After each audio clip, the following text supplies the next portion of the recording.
Most people think that being alone is a sign of sadness, weakness, or social failure. If someone spends a lot of time by themselves, people often assume something must be wrong with them. But what if the opposite is true? What if choosing solitude is actually one of the habits shared by many intelligent, creative, and successful people? Throughout history, some of the world's greatest thinkers, inventors, writers, and leaders spent large amounts of time alone. Not because they hated people, but because they understood something most people never realize. Being alone and being lonely are not the same thing. Loneliness is when you feel disconnected from others. Solitude is when you intentionally spend time with yourself.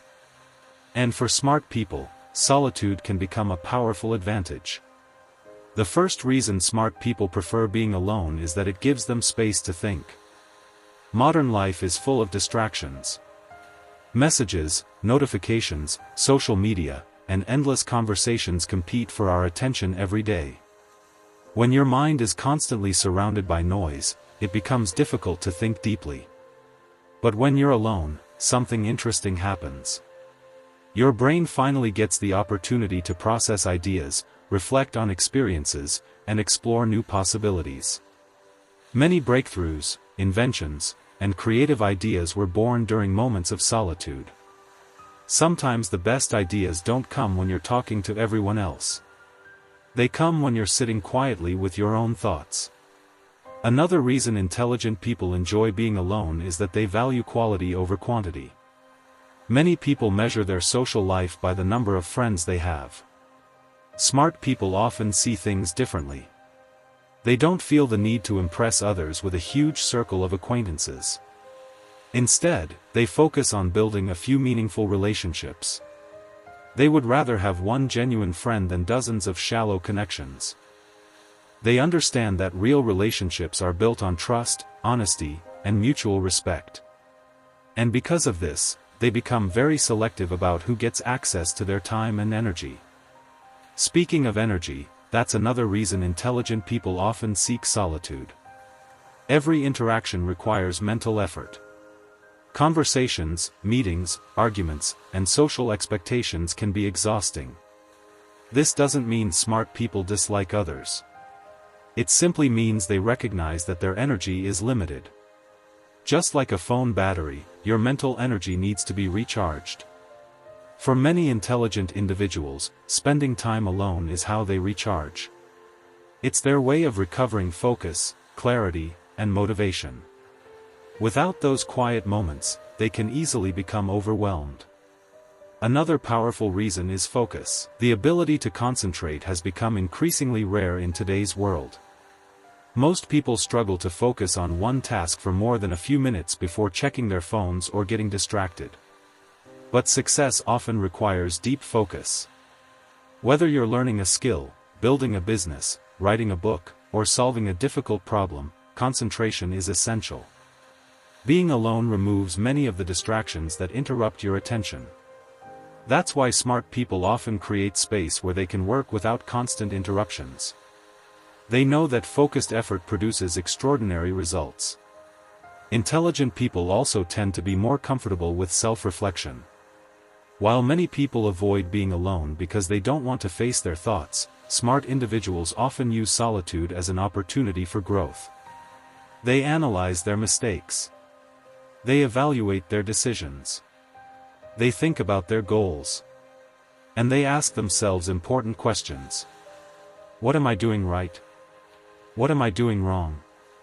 How can I improve? This habit of self-reflection helps them learn from experience faster than most people.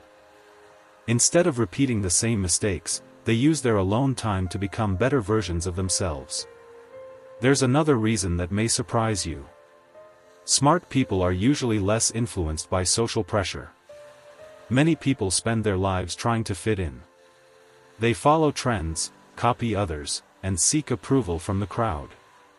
But intelligent people often think independently. They are willing to question popular opinions. They don't automatically believe something just because everyone else does. Spending time alone strengthens this independence. It allows them to develop their own ideas without being constantly influenced by the opinions of others. This doesn't mean they ignore advice. It means they think for themselves before making decisions. Perhaps the most important reason smart people enjoy solitude is that it helps them understand themselves. In a world full of noise, it's easy to lose touch with who you really are. You become so focused on what everyone else wants that you forget what you want. But when you're alone, you gain the opportunity to reconnect with yourself. You discover your values, your passions, your strengths, and even your weaknesses. This self-awareness becomes a powerful foundation for personal growth and success. Of course, none of this means that smart people should avoid social interaction. Humans are social creatures. Healthy relationships are important for happiness and well-being. The goal is not to isolate yourself from the world. The goal is to find a balance. A balance between connection and solitude. Between learning from others and learning from yourself. Between spending time with people and spending time with your own thoughts. The truth is, being alone is not something to fear. In many cases, it can be one of the most valuable investments you make in yourself. Because when you learn to enjoy your own company, you stop depending on constant external validation. You become more confident, more focused, more self-aware, and ultimately, more capable of creating the life you want. So the next time you find yourself alone, don't see it as a problem. See it as an opportunity. An opportunity to think, to grow, to recharge, and to become the person you're truly capable of being. Because sometimes, the most important conversation you'll ever have is the one you have with yourself.